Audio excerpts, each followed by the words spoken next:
plays it back on us. Why, Cap, don't you know? It's as much as 100 times worse in there now than it was when he first got it going. I never did see one of them warm up to his work so, and take such a dumnation interest in it. No, sir, I never did, as long as I've been on the road. And I've carried a many a one of them, as I was telling you. We went in again after we were frozen pretty stiff. But my, we couldn't stay in now. So we just waltzed back and forth, freezing and thawing and stifling by turns. In about an hour, we stopped at another station, and as we left it, Thompson came in with a bag and said, "Cap, I'm going to chance him once more, just this once. And if we don't fetch him this time, the thing for us to do is to just throw up the sponge and withdraw from the canvas. That's the way I put it up." He had brought a lot of chicken feathers and dried apples and leaf tobacco and rags and old shoes and sulfur and asafoetida and one thing or another. And he piled them on a breadth of sheet iron in the middle of the floor and set fire to them. When they got well started, I couldn't see myself how even the corpse could stand it. All that went before was just simply poetry to that smell. But mind you, the original smell stood up out of it just as sublime as ever. Fact is, these other smells just seemed to give it a better hold. And my, how rich it was. I didn't make these reflections there. There wasn't time. Made them on the platform. And breaking for the platform, Thompson got suffocated and fell. And before I got him dragged out, which I did by the collar, I was mighty near gone myself. When we revived, Thompson said dejectedly, "We gotta stay out here, Cap. We got to do it. There ain't no other way. The governor wants to travel alone, and he's fixed so he can outvote us." And presently he added, "And don't you know we're poisoned? It's our last trip. You can make up your mind to it. Typhoid fever is what's going to come of this. I feel it a-coming right now. Yes, sir, we're elected, just as sure as you're born." We were taken from the platform an hour later, frozen and insensible, at the next station. And I went straight off into a virulent fever and never knew anything again for 3 weeks. I found out then that I had spent that awful night with a harmless box of rifles and a lot of innocent cheese. But the news was too late to save me. Imagination had done its work, and my health was permanently shattered. Neither Bermuda nor any other land can ever bring it back to me. This is my last trip. I am on my way home to die. All right, so let's go ahead and work now with this text. It's a very accessible text. Can we put that in our notes right away? It's a very accessible text in terms of actually what happens. Twain, however, is going to be making a statement without making it. So write that down already at 2B. Twain is going to say something about the human condition without saying it. Now, of course, let's go ahead and say it out loud. It is funny, ironic, that there is this misunderstanding which leads to his ruining his health, right? Let's take a look now at this text at level 1 and just go through the text quickly. Notice the word I at the beginning of the story for 2B puts us with what point of view? This is a first-person point of view. This is a storyteller, right? So, in other words, after the introductory paragraph, I once was a man of iron, a very athlete, he says, but I lost my health, and at the end of the story he says I'm going to die. So there is kind of a seriousness that hovers over this story, even though the story itself is kind of like funny and ironic and all of that kind of stuff, right?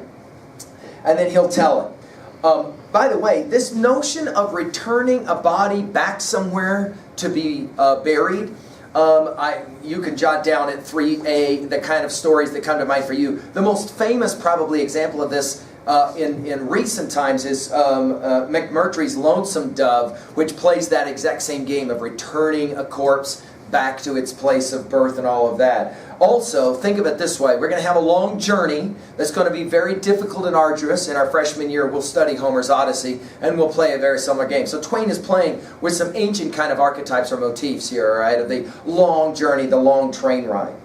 Note the irony for the audience, the reader, you, that you know in advance two things. One, this is not a corpse that's sitting in the railway car. And two, the corpse is not stinking it up. It's this disgusting cheese. And of course, you saw this over on page 368. They tell you a little bit about this Limburg cheese that is known, it's notorious for its wretched stench. It's kind of like some people have said the smell of rotten fish. It's just really overwhelming. It can kind of make you really sick at your stomach or whatever, right?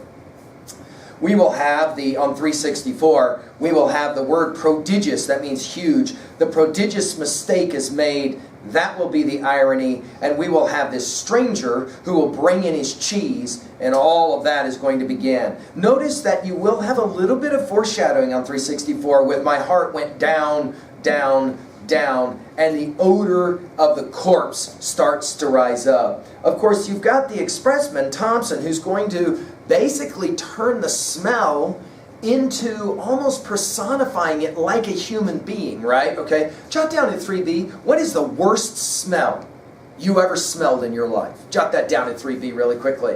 What is for you the worst smell you ever smelled in your entire life? I've had hunters who say that the worst smell for them is a decaying corpse of an animal that they stumbled onto. That's some wretched stench. I've had some people that say certain kinds of odors that are manufactured for hunting, you can spray or whatever, that's some wretched stench.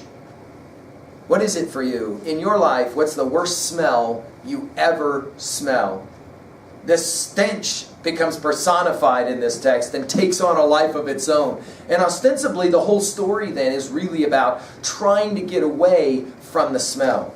Of course, also we have all kinds of interesting dialect going on as well. I'm on page 365. Phew! I reckon it ain't no cinnamon I've loaded up this here stove with. Whoa! In other words, what is the wretched smell? He's pretty ripe, ain't he? Now, it's funny the number of times I've heard students use this phrase about a smell being pretty ripe and not realizing that this is one of the times that it gets used. Yeah, he's pretty ripe. In other words, whoa, I'm beginning to smell it. It's pretty bad. Now, notice, of course, that there's all kinds of irony here because they think it's the corpse. You know it's the cheese all the way through the text. In other words, irony. What the audience knows is different from what, of course, the guys in the story know.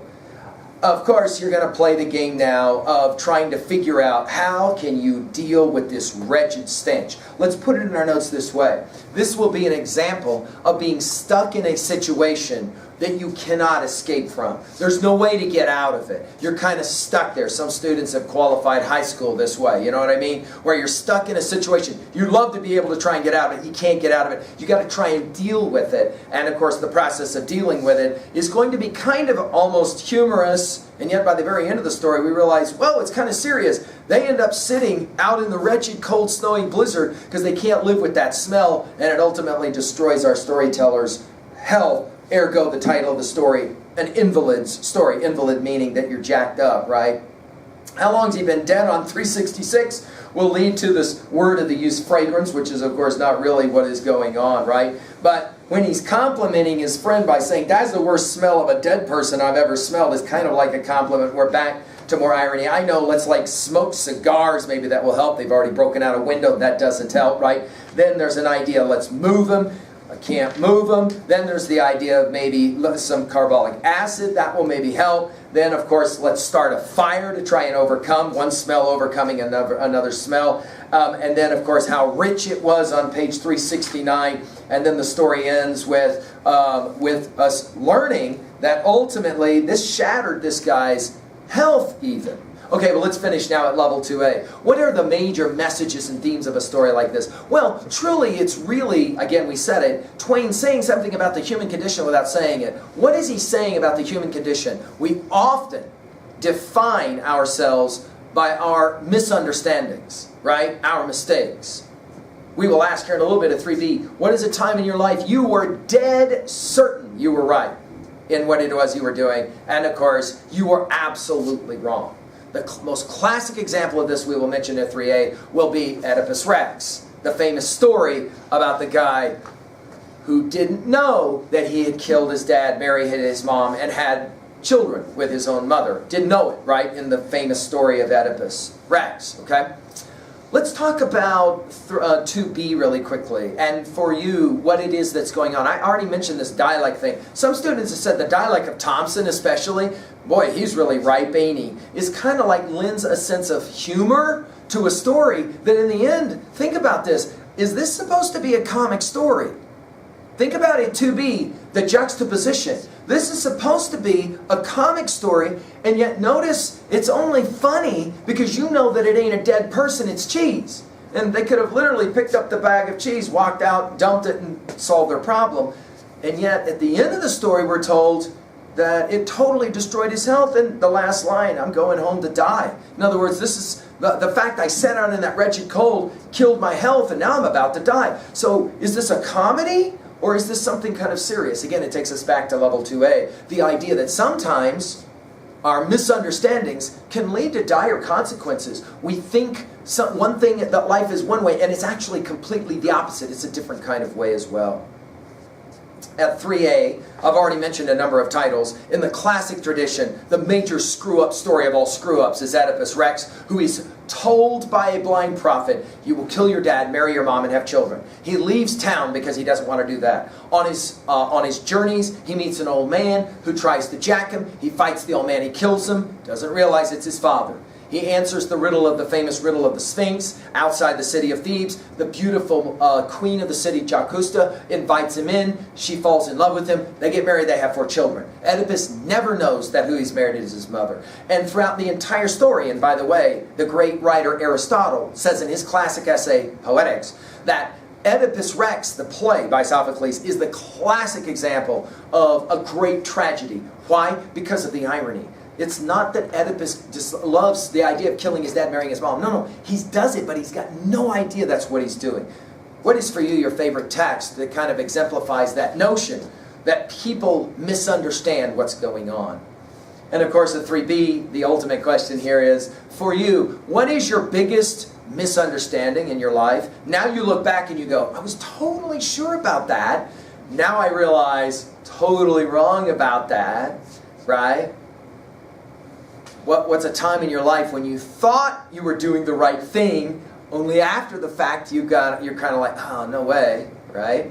Or, more humorously, what's a time in your life that you screwed it up? You were totally convinced something was X and it was actually Y. You were totally convinced it was a smelly corpse and it was actually just a bunch of cheese. And afterwards you had to kind of throw your head back and laugh at yourself and go, God, what an idiot I was. Well, there you go, an introduction to Twain's classic comic text, if that's what you wish to call it, the Invalid story. Thank you.